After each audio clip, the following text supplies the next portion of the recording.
I'm really excited to be here. Thanks to Lexi and all the organizers, and so cool to see so much awesome work being done.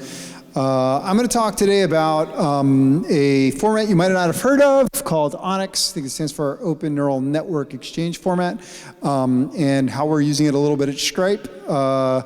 And after that, kind of like what the future holds for this. Yeah, it's a murky and uncertain world. So we're going to grapple with that existential unknowns, you know. So let's see if I can move forward at all. No. Okay.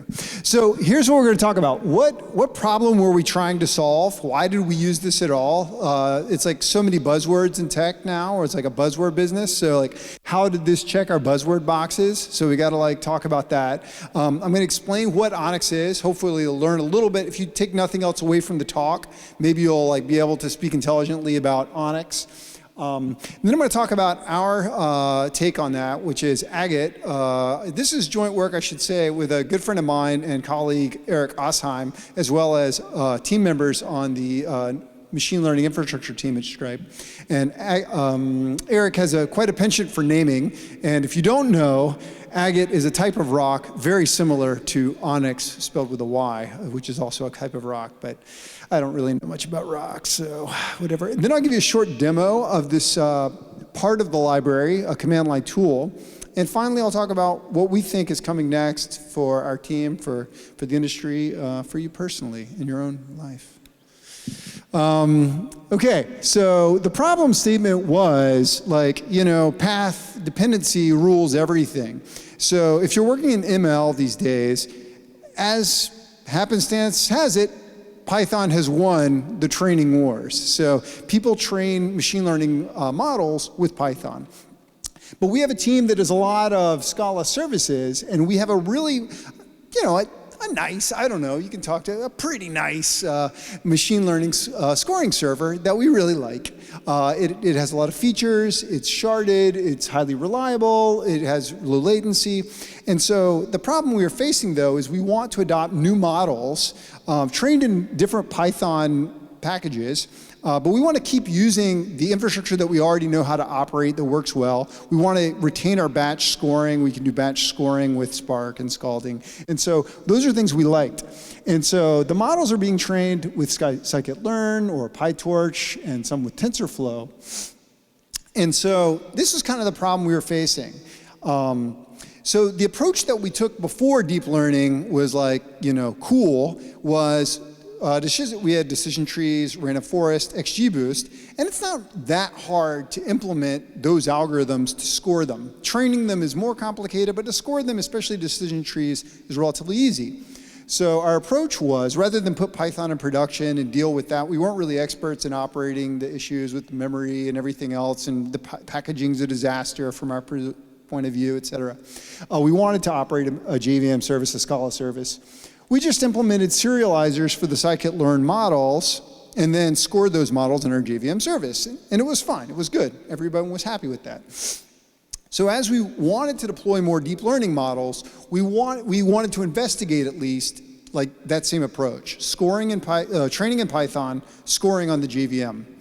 So that was kind of the motivation. So we looked around, and here's ONNX. So someone asked me earlier, what is ONNX a company? ONNX is not a company. It's a group, a consortium of folks that are working together. A lot of names, some of them I've heard of before. I guess I feel like the audio just did a weird thing, but maybe that was my imagination.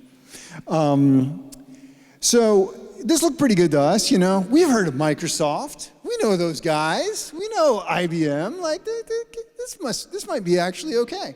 So we took a look to see if it was any good. And so also, you know, it's like protobuf, you know. Protobuf is cool, right? Everybody likes that.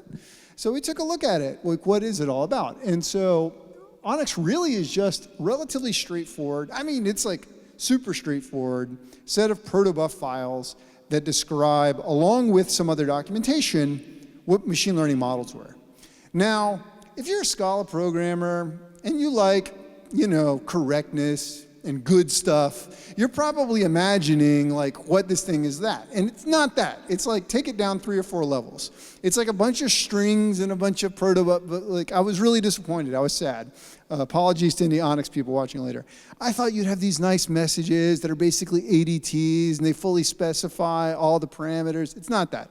It's a bunch of strings, but it's fine. So, you know, we look through it. We're like, okay, we can live our life this way. So here is an example. You know, the previous slide you were showing, this is how it represents a tensor. So for those of you who've worked with, I don't know, if you don't like fancy names, tensors are just multidimensional arrays, and it could be one of several data types they have. They have a bunch of different data types, pretty obvious. You know, it's a bunch of numbers, it's deep learning, big deal.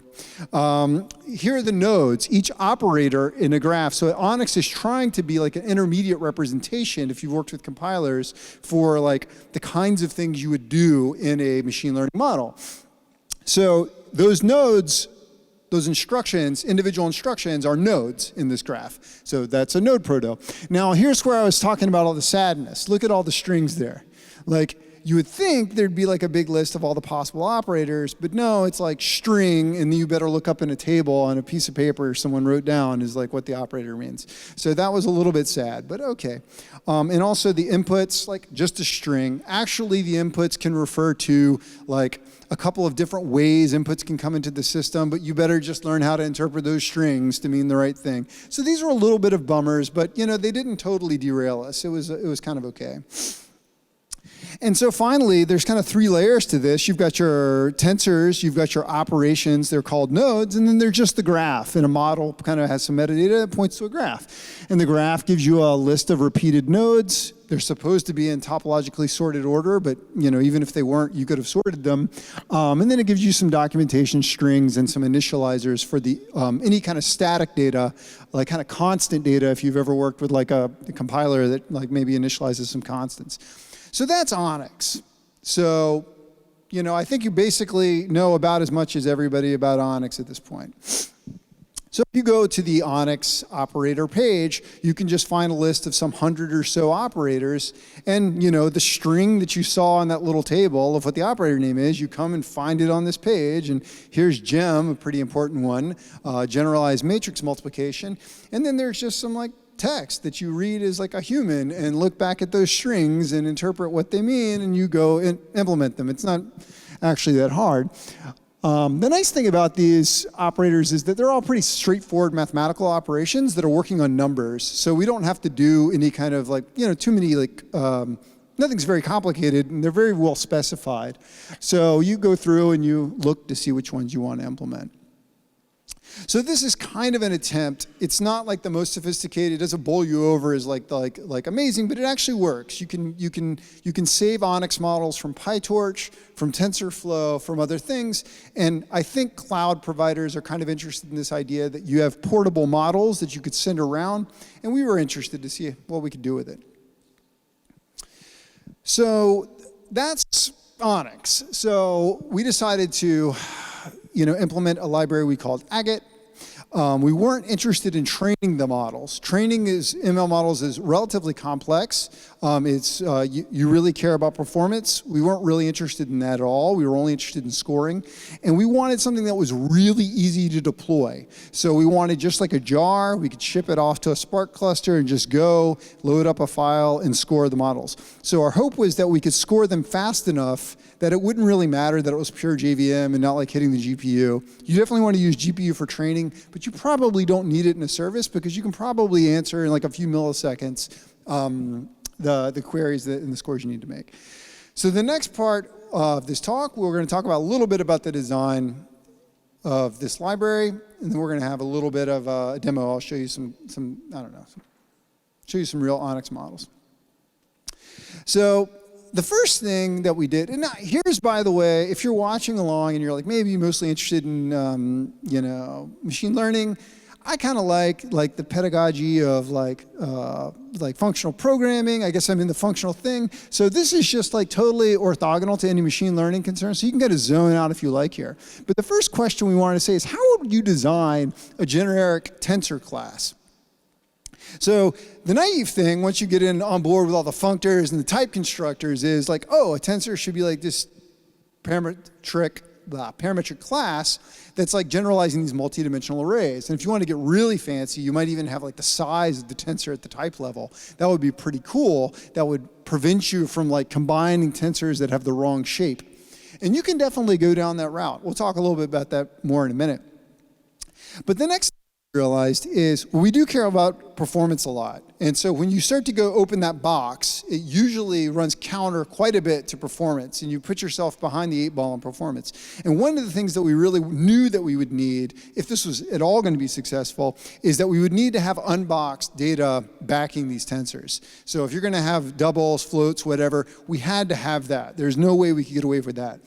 And there are some tricks to get that to work in Scala with total parametric types, but what we eventually wound up introducing was the notion that tensors could only be parameterized over what we call a data type. So, and not everything is a data type. So what is a data type? So a data type is like a marker for the kind of like semantic notion of what the machine learning model is working over. And it connects you to physical type on the JVM. So, for instance, we have uint8, right? Well, what backs a uint8? Well, it's the JVM type of a byte. And once we've got this data type, we also have a class tag. It's a reference to a class, and that allows us to create an unboxed array of that type. So that's kind of one of the core design choices that we made. We, used some nice Scala tricks here. Path dependent. This is called a path dependent type if you haven't worked on it. So the type of the underlying array depends on the value that you have. And we have a bunch of these values. So why would you do that kind of thing? So the first reason is that the backing type on the JVM is different than the semantic type. The JVM only has like, say short, right? It doesn't have unsigned short. We also like float 16s in machine learning, right? 32 bits is too accurate for us. So we need a 16-bit float. That's backed by a short as well. But there are actually two types of float 16s. Google has one that's actually a little better, and there's IEEE specification. All these are backed by the same underlying type. So if we just parameterized on the kind of, float or whatever, that's not general enough to cover what ONNX gives you. ONNX has many, many more types that will be represented by the same physical type. So that was a really nice thing. So if you haven't used path-dependent types, think about how you can use them. And the take-home message of a path-dependent type is if you have a type that depends on another type, it's often going to be well modeled by a path-dependent type. So here, the element type depends on the input type. Here, it's a good case for a path-dependent type. So now I'm just moving the slide around rather than going to the next page. Okay. So the next thing that we did was that we noticed that there was a concept coming up over and over again that like you have multidimensional arrays, and the way you talk about those, there are several things associated with them. One thing is the total size of the array. Like, you might have a 2 by 3 by 1 array, right? That's referring to the total size. You might be talking about the coordinates within the array. So you might be talking about 0.000 or 010. And lastly, you have the notion of how we step through the array, because a very common optimization that you're going to do when you have a multi-dimensional array is really back it by a single-dimensional array, a one-dimensional linear array, and you have some way of stepping through these. But all these things are very related to the shape. So we were able to come up with a very nice generic representation of shape that we could then parameterize on these three concepts. Coordinates, like pointing within them. Axes, describing just the kind of the bounds of the shape, like what are the upper bounds. And then what we call the dims, the dimensions, like how are the dimensions within the shape represented internally? So what does that mean? So for instance, this is really fun stuff. If you want to represent the matrix on the right, but we want to sort in the underlying representation in a linear array on the left, how could we do that? Well, you can talk about each dimension can have an offset into the array and a stride. How big of a step do you take each time? And by what's really cool is a lot of the operations on these arrays, transpose, other operations, broadcasting, if you've worked with Python, actually don't change the array. They just change which these sizes are, or what these shapes are. So you don't touch the array at all, you just change these steps. That's basically an order one operation, and you might have millions and millions of values, but you've changed the shape. One of the coolest ones that we noticed, probably other people who do this all the time, I'm sure it's a well-known optimization. If you have a single value and you want to expand it out to fill a matrix, you can actually do that with a stride of 0. That's an interesting idea. Rather than taking 1 step every time, I could take 0 steps every time, and that's a way to fill an array, and it just works within the abstraction. So this shape abstraction we got a lot of mileage out of. We were able to represent column major, row major, etc. And these things you support to implement ONNX or something like this. So the last abstraction that I want to talk about a little bit is we have a storage abstraction. So why do we want this storage abstraction? There's basically, we knew that we would often want for testing to deal with linear arrays, just Java arrays. But there's also, if you work with the JVM a lot, you've got byte buffers, float buffers. If you get a network, some object from Netty, it might be a byte buffer. You might want to directly load your matrix from that and not have to copy it out. So we wanted to have a generic representation of the backing. But we also knew that we wanted to have memory mapped files. Now, not a lot of Java programmers are maybe often work with that, but our use case was in machine learning, embeddings are a very powerful tool. And an example for us might be Stripe merchants, people who use Stripe to accept credit cards. We might want to embed them in some space. Well, there's a ton of merchants, but at any given moment when we're scoring a model, we only need like one column from that array. So it might be a gigabyte of embeddings, but to score this element, we just need to fetch one column out. We don't want to load a gigabyte into memory just to keep that. We can do that with a memory mapped file. The JVM can help us with that. So this storage abstraction allowed us to separate these two things, and by writing most of our operations on the storage array, we knew each implementation of a storage array, they were concrete. Here's a float buffer. Here's an array of floats. We didn't have to do boxing again. We wanted to always avoid boxing, but leverage some generic nature of our code. Did we get some share? So this storage abstraction really helped us with that. So, once we had that, the next thing that we needed to do is go through and implement operators. There's something like 160 some operators, and you don't want to just start at the top and go down and implement. Instead, what we chose to do is we looked at the most common operators that we saw in the models people were training, and we just implemented those in order. So we started going from there. So we needed them on an as-needed pull basis, not kind of we didn't guess. And we have sufficient coverage now for most of the neural nets for transactional data. So Stripe deals mostly with categorical data or transactional, I don't know how you want to call this, but it's not like, we're not scoring images, we're not taking pictures and identifying cats or not with them or anything like that. For those, you would need a few operators we just didn't bother to get to yet, namely convolution. Okay. So the next thing you might ask is, well, it's functional programming. Can't we, we really just want to be functional programming all day, right? But we have to figure out some way to get paid. And so it's like, I guess I'll do this transaction thing for you if I can write some functional programming code. So that's kind of the deal. And so, but it's like, since we're functional programmers, we want everything to be static, right? But this sounds like a lot of dynamic stuff. And that was that was really tough for Eric and I. We really wanted to write a compiler and a type checker and everything else, because that's really what we wanted to be doing with our lives. But instead we did this. And so we really had to answer this question, why are we doing this dynamic thing? Is this the right way to go? What do we mean by dynamic? We look at this model and then we dynamically walk through it and score it. Is that the right thing? Could it be static? You could build a compiler for ONNX models where you give me the compiler, you give me the ONNX model, I will statically emit some code and spit it out on disk. We could do that. That would not be useful back to our use case, because we have a server that's already deployed, and we want to take from users, they want to throw at runtime all the time, new models, try this model, let's take that model out, throw another model. So we were already dealing with dynamic model loading. We could dynamically do code gen and go really off the rails with it, but we were already in a dynamic setting. The next thing was, generally, the ONNX models have already been run through a compiler. That's the whole point. They're an intermediate representation. Checking, again, the ONNX model is kind of like, well, suppose TensorFlow is like totally broken. Well, if it's broken, it's like you're probably hosed anyways. I don't really know why you need to double check that at the scoring time.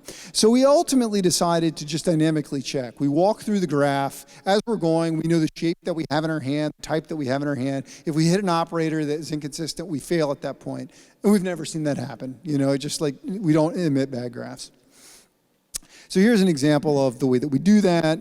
Here's batch normalization. It's an interesting operation for deep learning. We have a bunch of registers that are going to hold pointers to tensors, and we go through and we get the first one out. This get and unify is a term from type checkers, but we're checking dynamically that these types are the right type. They all have to match, and then we just call them, and that turns out to work fine. The next thing is that often dynamic type checking is slow, but in deep learning, in tensor math, the problem that you're really facing is multiplying large matrices of numbers together, and checking a type is very fast compared to multiplying a million floats with another million floats. So the performance, we couldn't convince ourselves that we would get a performance lift. Now, the last question you might ask if you were like, well, should I build this thing? And no one asked this of us because they're like, Eric and Oscar, of course they could do this and make sure it's right. But it kind of occurred to us, if another programmer was doing this and someone didn't think that they could do it perfectly, it's actually a beautiful space because you already have some training code. The training code knows how to train it. Once you've run the training code to build your model, you could just take the exact same training data and ship it through this other library and assert that the values are the same. So no one has to write tests. The training itself generates test data for every model. So what we do is when we train a model, it goes through, and then after we've got our model, we take all the training data you gave us, and we verify that it exactly matches epsilon, 10 to the minus 6 or whatever, with the JVM implementation. And so we sleep well at night. We know that it's right. It's exactly right. Now, you don't have to use any code that we ever wrote or any other idea, but I think that's an interesting idea to take home with you, that notion there, that machine learning offers this like self-testability that I still don't think that we have gotten all the mileage out of from a systems perspective yet. I think there can be lots of nice systems work around that property that can still be done. So now we're going to move over to the demo portion of the talk. So I don't know, it's not maybe, again, I'm like a systems guy, so like I'm not like, I don't have the cat picture and classifying, oh, that's a cat, not a dog. That would probably be a cool demo. But instead, I'm just going to show you a command line interface. So we have a nice command line interface for Agate, so it can help you understand ONNX models a little bit better. So now I'm going to shift over to that. If you want to play with this, if you wanted to implement your own ONNX, you could go and check out this, what's called the ONNX Model Zoo. And that's what we're going to do right now. So let's take a look. Should I probably make that larger for folks? Okay. So we have this little tool, Agate. It gives a help command. And I have a bunch of models that I've downloaded here. And these are a bunch of ONNX models, and some of them are quite large, as you can see, relatively large. And so Agate, I just ran it, and it kind of gave me some help. Let me take a look. Let me just show, this MNIST one is kind of interesting.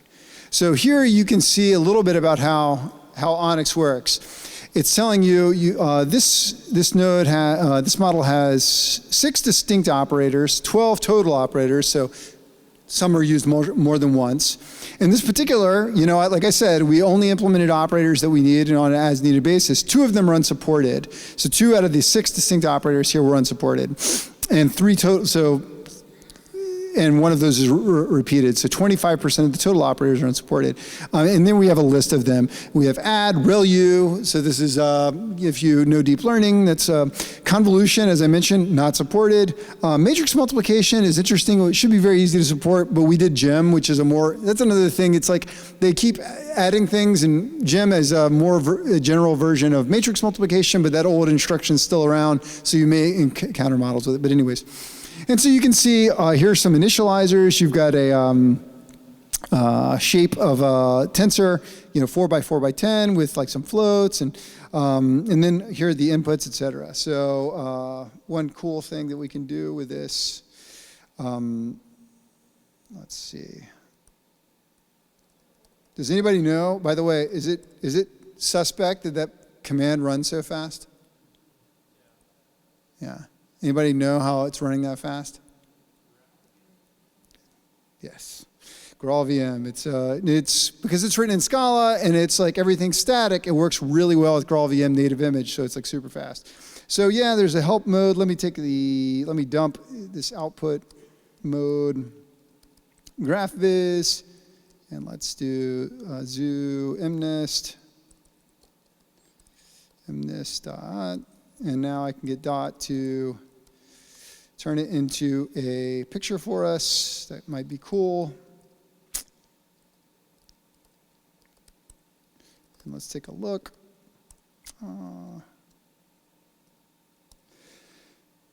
So yeah, and then this kind of makes this, relatively pretty graph of the nodes that we have in this thing. So this is the direction of these are inputs. They do convolution. They add some things together with a constant. They do ReLU, which is like a sigmoidal function, like kind of, ish. They do max pool. They do convolution again. They add it to some other constant. ReLU again. Do some more max pool. They reshape it, multiply some matrices, add it together. Boom, that's the output of their thing. So that's how ONNX works. So you can kind of go all day. So that's it. So now you can kind of ask, what's the future of all this? I would say that the course that we took wasn't the most obvious. You could kind of like, back to Heather's talk today, software engineering is is becoming like your job is to download software from the internet and install it. So you didn't do that though. What's going on? You did not just download software from the internet. So we decided to do this and we gave it a try. It's been really great for batch scoring. It's really easy to deploy that, whereas deploying, TensorFlow on our Hadoop cluster or whatever, wasn't something that we wanted to do. We're not really sure how much, is this definitely the right path? Is ONNX going to win? I think it's still early days for intermediate representations of machine learning. We'll see. In a year or two, we're still keeping our options open. We'll probably, we're still considering maybe we should just go all in on downloading software from the internet and let's just download TensorFlow and stop programming, just be ops people. That could be like a thing. So we'll see what's going on, but that's about it. I want to thank everybody for coming to my talk. I want to especially thank my collaborators, Eric Ostheim, and other members of my team who collaborated on this. I want to call out that I do have members on my team who are here as well in the audience. Thank you guys for coming. That's it. That's all I got. Wait, I do have a question here, Jorge. You want to go ahead?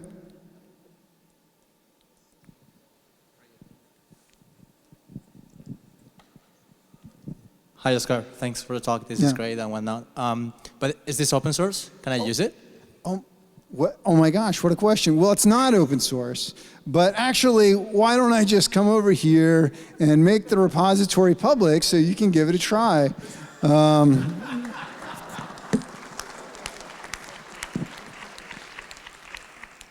now I got to put my password in. Okay, anyways, but I'll put my password in and you'll find it.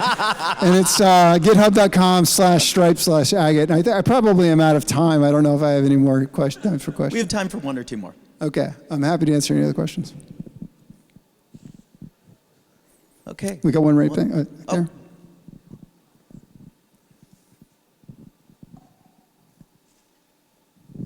Hey, yeah, really cool project.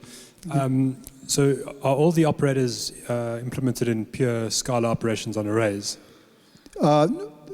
currently. They're implemented in pure Scala operations, but we have this abstraction between like a little bit of an abstraction between the underlying thing. So they're not directly on the arrays. So kind of yes-ish, yeah. So I guess the follow-up or real question is, you mentioned things like convolutions are not yet implemented, and those are typically pretty heavy, and you'd normally drop down to like a native implementation. So is there a plan to be able to do that for performance? So that's a good question. So we definitely have no interest in making it fast enough for training. So in our benchmarks, we can score relatively large models in a few milliseconds. Some of those, so like matrix multiplication is also heavy enough that you want to like not go through an abstraction layer. So for that, we do the operation directly on arrays. For convolution, we'll probably do something similar internally. We looked at like there are some libraries you can take a look at. Other, like deep learning for J has talked about doing ONNX support, but they didn't really do it yet. There's like ND array for J. You can do, we may integrate more with other libraries to help us with that. Very open to that, but they just weren't, it didn't need to get done immediately, so it hasn't been done. Open to pull requests now, though, thanks to Jorge's question. And if so, can we see it? Yeah, it is. I'm happy to. Is image.png Actually, your I profile totally photo? should have put that on the thing. There's me, and there's Eric Osheim, and that's Tom Switzer, who worked on it. These are like team members. We were once the people who interviewed the most people in a period of time at Stripe, so they put that silly thing up, and I kept it, and I like to be self-deprecating, so that's my GitHub picture now. No, it is. You can see a little of the hat, yeah. All right, Okay. thank you very much. Thanks, guys.